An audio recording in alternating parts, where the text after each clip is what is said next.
Hello everybody, today we will continue our SQL Training for Beginners course. Let's start. Lesson 30 SQL ANY and all operators.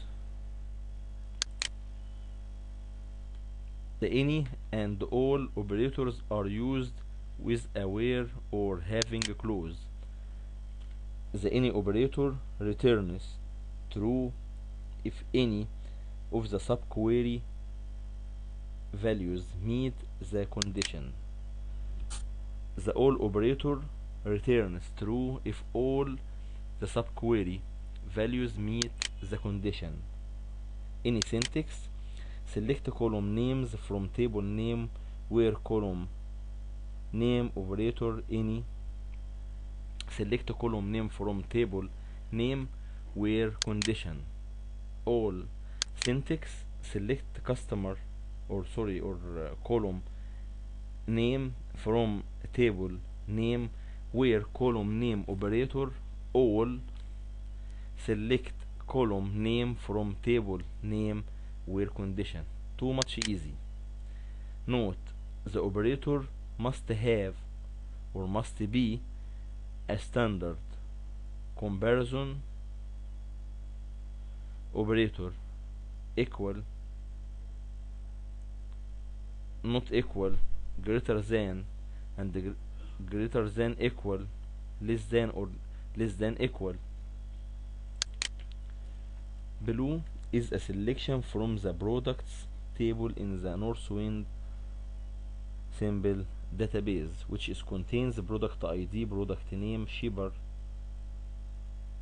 or supplier ID, category ID, unit, price, and a selection from the order details table, which contains the order detail ID, order ID, product ID, quantity.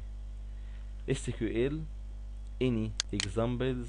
The following SQL statement returns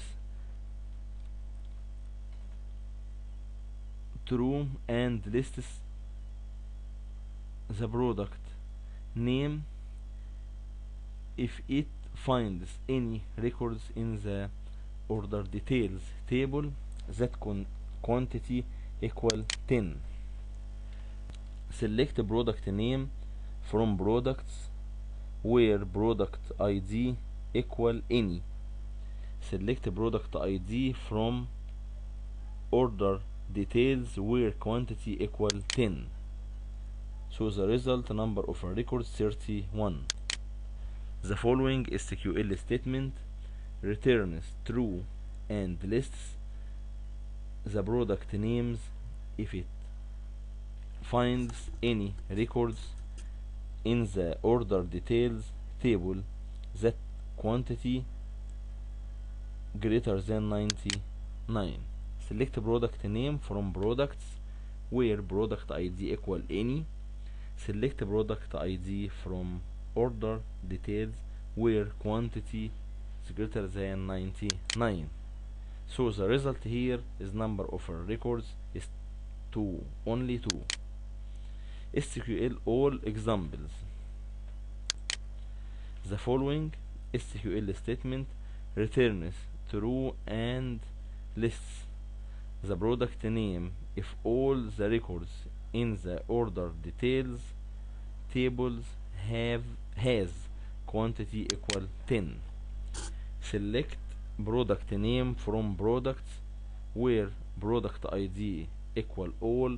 Select product ID from order details where quantity equal 10. Easy, but here's the number of records equal 0. So only practice and give yourself task and try to do this. And if you have any comment, just send for me, and don't forget to click the bell and subscribe to get our new lessons. Thank you. Bye.